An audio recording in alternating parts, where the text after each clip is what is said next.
சுக்கிரமூர்த்தி சுபமிக ஈவாய், வக்கிரமின்றி வரமிக தருவாய். வெள்ளிச் சுக்கிர வித்தகவேந்தே, அள்ளி கொடுப்பாய் அடியார்க்கருளே. சுக்கிர பகவானே சரணம், பார்கவச் செல்வனே, பிருகுவின் மாமகனே, சரணம் சரணம் சரணம்.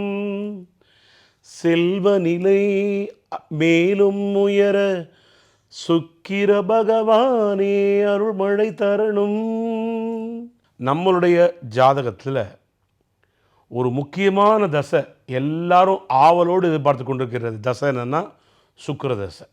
வாழ்க்கையில் நம்மளோட இளமை, காதல், செல்வம் இது எல்லாம் நிர்ணயிக்கிறது யாருன்னா சுக்கிர பகவான். மெயினாக ஹாப்பினஸ், மகிழ்ச்சி, குடும்பத்தில் மகிழ்ச்சி கொண்டாடணும் அப்படின்னா அது சுக்கிர பகவான் ஒரு நல்ல இடத்துல இருந்தான்னா நமக்கு மட்டற்ற மகிழ்ச்சியை தருவார் என்று புராணங்கள் கூறுகிறது.